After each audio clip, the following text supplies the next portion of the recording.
গত ২১শে জুলাইয়ের মঞ্চে অভিষেক বন্দ্যোপাধ্যায় একটি মন্তব্য করেছিলেন যে দলের যে সমস্ত নেতারা নিজেদের পৌরসভা অথবা পঞ্চায়েত ভোটে বিপুল মার্জিনে জয় পাবেন, অথচ লোকসভা বিধানসভা ভোটে দল লিড পাবে না, সেই সমস্ত নেতাদের বিরুদ্ধে কড়া ব্যবস্থা তিনি নেবেন এবং সেই নেতারা যদি বড় কোনো নেতার ছত্রছায়ায় থাকেন তাও তাদের বিরুদ্ধে ব্যবস্থা নেওয়া হবে। এরপরে দেখা যায় লোকসভা নির্বাচনের পর সেই রদবদলে কিন্তু একটা পরিস্থিতি তৈরি হয়েছিল। অভিষেক বন্দ্যোপাধ্যায় সেই রদবদলের কথাই কিন্তু বলেছেন, আর যা নিয়ে কিন্তু শুরু হয়েছে তুমুল বিতর্ক। কেন বলছি কথা, সব কিছু আলোচনা করবো আজকের এই ভিডিওতে। নমস্কার, আমি সত্যজিৎ পাল। গুঞ্জন চলছিল কিছুদিন আগে থেকেই। একদিকে একটা অংশ কেউ বলার চেষ্টা করছেন যে অভিষেক বন্দ্যোপাধ্যায়ের লবি, আবার কেউ বলার চেষ্টা করছেন মুখ্যমন্ত্রী মমতা বন্দ্যোপাধ্যায়ের লবি। ফলে এই নিয়ে কিন্তু গুঞ্জন চলছে সাধারণ মানুষের মধ্যে। কিন্তু অভিষেক বন্দ্যোপাধ্যায় বা মমতা বন্দ্যোপাধ্যায় এই নিয়ে কিন্তু কোনো করেনি।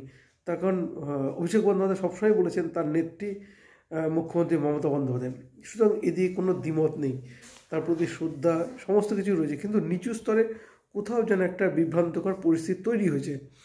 আর এইখানে বিশেষ করে গত ২১শে জুলাইয়ের মঞ্চে অভিষেক বন্দ্যোপাধ্যায় যে মন্তব্যটা করেছিলেন যে সমস্ত নেতারা নিজেদের পৌরসভা এবং পঞ্চায়েত ভোটে ব্যাপক মার্জিনে জয় পাবেন, লিড পাবেন, অথচ বিধানসভা লোকসভা ভোটে দল লিড পাবে না, সেই সমস্ত নেতাদের বিরুদ্ধে তিনি ব্যবস্থা নেবেন এবং তারা যে পদে বসে রয়েছেন সেই পদ থেকে সরিয়ে দেওয়ার কথা সরাসরি বলেছিলেন।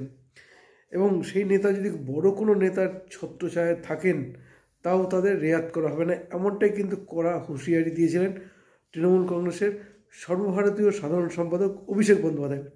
এবং এরপরেই দলে কিন্তু একটা রদবদলের পরিস্থিতি তৈরি হয়েছে। তার কারণ যেটা খবর পাওয়া যাচ্ছে যে ইতিমধ্যে কিন্তু দলের সাংগঠনিক রদবদল কিন্তু হতে পারে এবং এই রদবদলটা অভিষেক বন্দ্যোপাধ্যায় নিজে দায়িত্ব নিয়ে কিন্তু করতেছেন। তিনি চাইছেন যে সমস্ত নেতারা কর্মঠ পরিশ্রম করেন এবং যারা ভালো কাজ করেন, পরিশ্রম করতে পারেন, যারা দলের জন্য নিষ্ঠার সঙ্গে কাজ করেন, তাদেরই পদে রাখা হবে।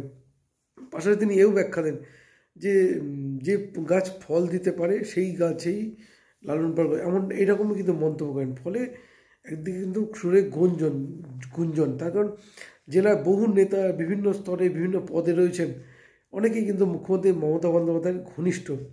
ফলে অনেকেই আশঙ্কা করছেন যে অভিষেক বন্দ্যোপাধ্যায় যদি রদবদলটা করেন তাহলে হয়তো তারা তাদের পদে থাকতে পারবেন না। একটা কিন্তু শুধু জেলা স্তরে নয়, গ্রাউন্ড স্তরে, ব্লক স্তরে, পঞ্চায়েত অঞ্চল স্তরে, বুথ স্তরেও কিন্তু একটা ভয়ভীতি নেতাদের মধ্যে তৈরি হয়েছে যে সমস্ত নেতারা মমতা বন্দ্যোপাধ্যায়ের ঘনিষ্ঠ এবং এইখানে দাঁড়িয়ে সাংগঠনিক রদবদলটা যদি অভিষেক বন্দ্যোপাধ্যায় করে তাহলে তিনি কিন্তু এই মমতা বন্দ্যোপাধ্যায়ের ঘনিষ্ঠ যারা রয়েছেন তারা হয়তো তাদের পদ আর ধরে রাখতে পারবেন না, তার পদ হাতছাড়া হতে পারে। ফলে একটা জল্পনা তৈরি। কিন্তু অভিষেক বন্দ্যোপাধ্যায় যে হুঁশিয়ার, সেটা কিন্তু আজকের নয়। তিনি কিন্তু লোকসভা নির্বাচনের আগেই কিন্তু স্পষ্ট করে দিয়েছিলেন যে নিজে পৌরসভা ভোটে জিতবেন, নিজে পঞ্চায়েত ভোটে জিতবেন বিপুল মার্জিনে, অথচ বিধানসভা লোকসভার ক্ষেত্রে দল লিড পাবে না, এই বলাটা কিন্তু একদম অনেক দিন আগে। সুতরাং সে সময় লোকসভা ভোট এবং লোকসভা ভোটে বিশেষ করে যদি দলের মার্জিনটা ঠিকঠাক সেই নেতারা দিতে পারতেন তাহলে হয়তো এই রদবদলের প্রসঙ্গটা আসতো না। আর যেহেতু হয়নি, সেহেতু কিছু জেলায় যে রদবদল হতে চলেছে তা বলার অপেক্ষা রাখে না। এখন কোন নেতারা কোন জেলা সভাপতি থাকবেন বা কোথায় কোন জেলার জেলা সভাপতি বদল হবে, কোন ব্লকের ব্লক সভাপতি বদল হবে, বা কোন অঞ্চল কোন পৌরসভার দায়িত্বে থাকা, এ নিয়ে কিন্তু একটা জল্পনা তৈরি হয়েছে তৃণমূলের অন্দরেই। এখন সাংগঠনিক অভিষেক বন্দ্যোপাধ্যায় স্পষ্ট করে দিয়েছেন যে সাংগঠনিক যে রদবদলটা হবে সেটা কেবলমাত্র কাজের ভিত্তিতে, এবং তিনি তার তালিকা যে রীতিমতো দলের শীর্ষ নেতৃত্বের কাছে অর্থাৎ দলনেত্রীর কাছে পৌঁছে দিয়েছেন তা কিন্তু স্পষ্ট।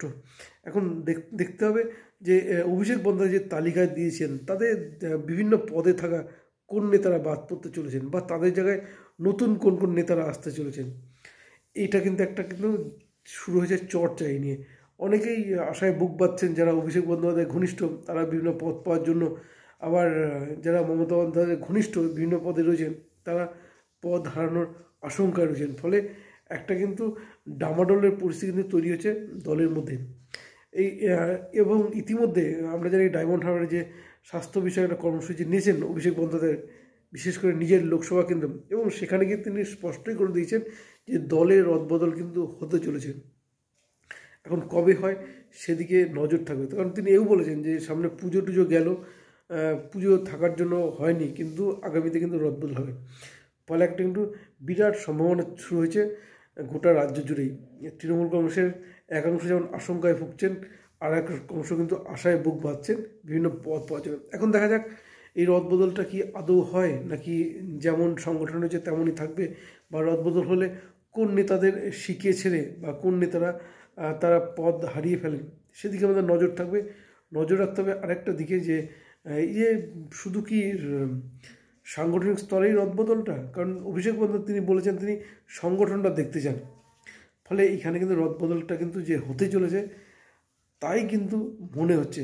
আপনাদের কি মনে হয়, তৃণমূল কংগ্রেস কি রদবদল হবেন? কারা পদ হারাতে চলেছেন? অবশ্যই জানাবেন কমেন্ট করে। শেষে সকলকে অনুরোধ, আমাদের ইউটিউব চ্যানেলটি সাবস্ক্রাইব করে পাশে থাকবেন। ধন্যবাদ, ভালো থাকবেন সবাই।